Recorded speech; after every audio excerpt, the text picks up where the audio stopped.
Chairman Wiggins, thank you very much for being here. Hey, thank you.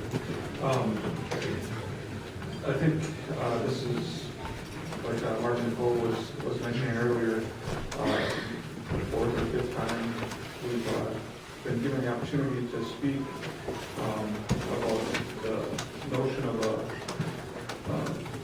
obliteration of the headwaters of the Ashland watershed through the open pit mine.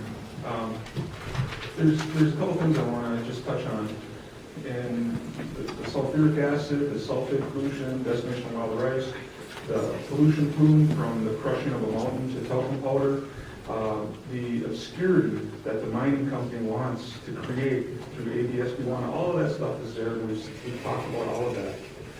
And when we look at the bill, when we look at both bills, we reject both bills. We stand in opposition to both bills because we stand in opposition to the obliteration of the headwaters of the Ashland watershed. And the whole, I guess you'd say, phenomena of mining is really analogous to watching somebody play the lottery.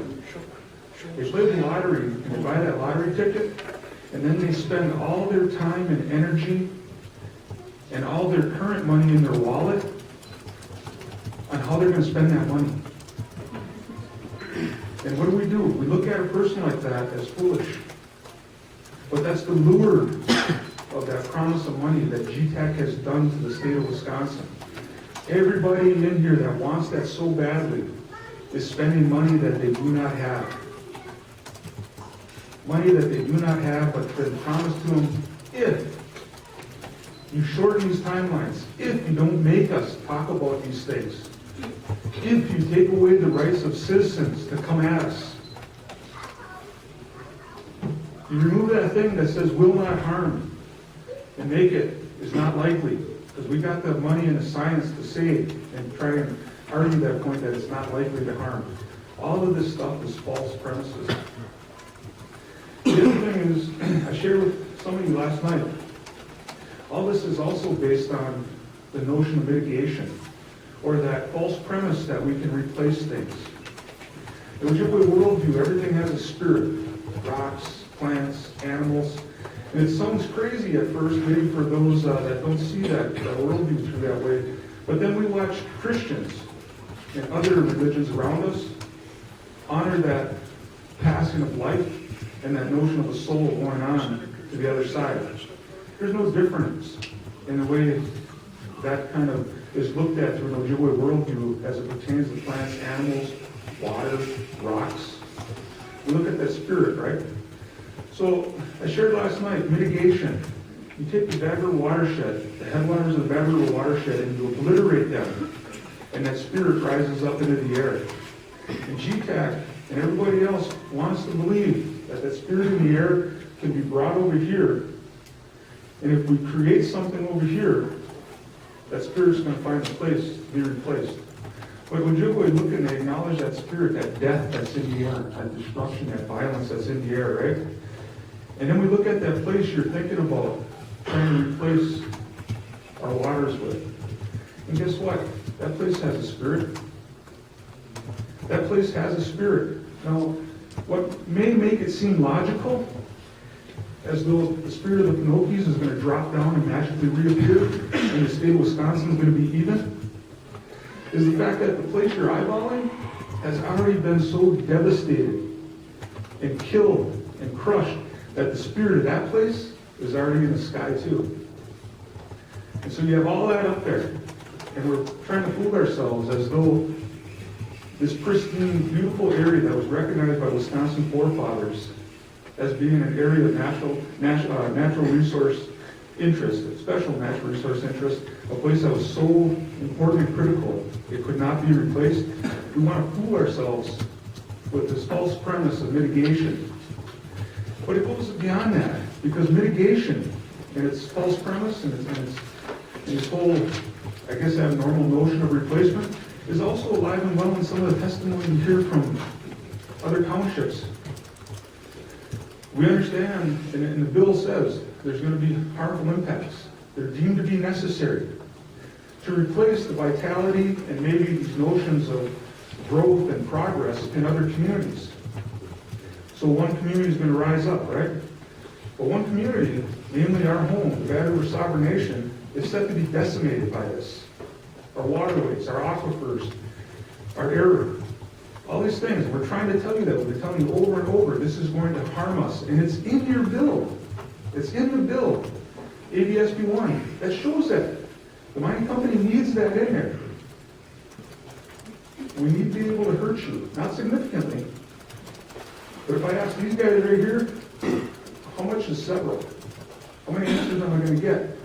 If I ask, what does the word significantly mean? How many answers am I going to get? The fact is, mitigation and that false premise when you look at it from a wetland perspective is the same false premise when you start looking at trying to grow communities.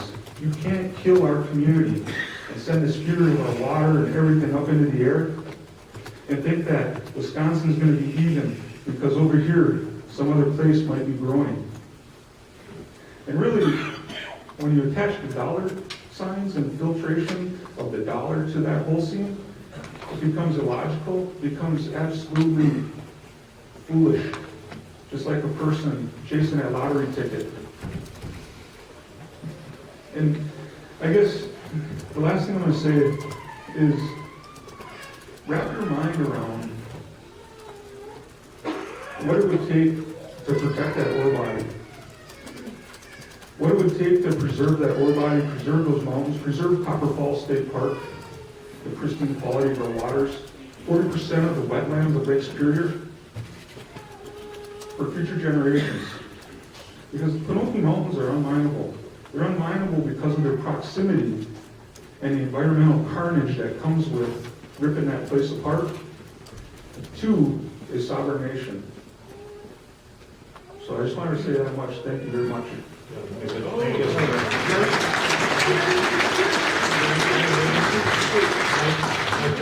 Senator Urban has a question. Thanks, Mike. Good to see you again. I'm under the opinion that I think the only job that will be created from Senate Bill 1 or Assembly Bill 1 will actually be in the legal community, which if you're a lawyer is a good thing. So that being said, the communication, as you know, is extremely important in any piece of legislation, in any process. The authors of Senate Bill 1 and Assembly Bill 1, have they talked to you, or are they trying to talk to you, have they reached out, have you had an opportunity to talk to them, sit down and talk to them about what the legislation means? The mining company? No, I've not talked to the mining company since Matt Fifield's cold call a few years back. Had real issues when they lied to the Ashland community about permitting their mine under the current regulatory framework of Wisconsin, while at that very meeting at the Northern Great Lakes Visitor Center, they had their attorneys, Tom Piper and others, craft new legislation. LRB 2035, remember that debacle? Never even made it to public because everybody rebuked it so badly. Okay. But we've seen LRB 2035 and it's still around. That's what we're talking about right now. What about the author of the Senate Bill, Senator Tippett? He sent a letter. Other than that, never had any contact with him. I sat down with another senator that was on the committee last Saturday. We sat at the Odor Barrel kitchen table of the farmhouse that's been around since the 20s. An important business that contributes to the fabric of the Mellon area. And real interesting things that came out of that discussion. One was when we talk about renewable energies, Senator Browner rejected that because of the harmful effects of wind mills on communities. And Wait, so you talked to Glenn? Broken. Okay. Yeah. Okay. Yeah.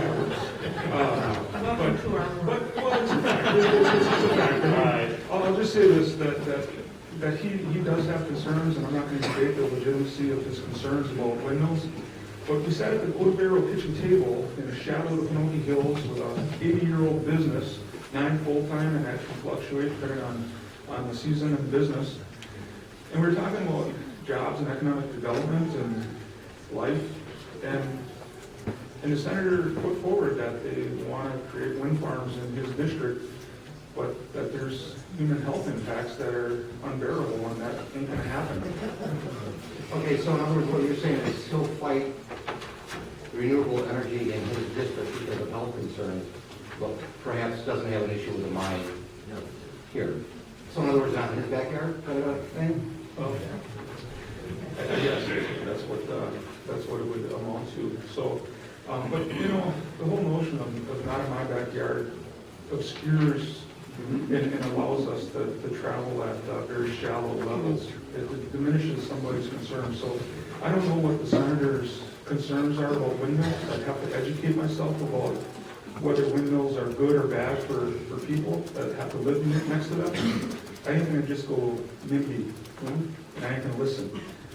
That's what we're trying to say to the senator. This ain't a not in my backyard type of deal. This is something that requires meaningful dialogue, consultation, discussion. And you know, we talked about that a little bit, but that kind of thing is not occurring here. And I think Senator Taylor has a question. Yes, Chairman Wiggins, I'm going to be leaving, and I'm glad that I had an opportunity to be able to hear you. And I read a quote that I think so many people who have spoke today, that it sums up as well as what I heard from you. And before I read that quote, I want to say, I think I also heard from you, is to value the diversity that exists in our communities, and that people may not agree or fully understand your culture or components of it, but that it has values and should be balanced in decisions that are being made. And I have to say that I don't know that we've always been the best at that in Wisconsin. But the quote that I read was from individuals from Alaska, actually. It said, handing down our stewardship of the land and the sea to our children is a responsibility we all share. Harvesting one resource must not do harm to another. I think that is what I hear you saying in your comments, and I appreciate your stance, and I appreciate you sharing. I hope that there will be conversation. I hope that the author of the bill, as well as the company, will have an opportunity to sit down and have the experience that you so graciously gave the rest of us to be able to understand your position, and that water is life. Thank you. Thank you very much, Chairman Wiggins.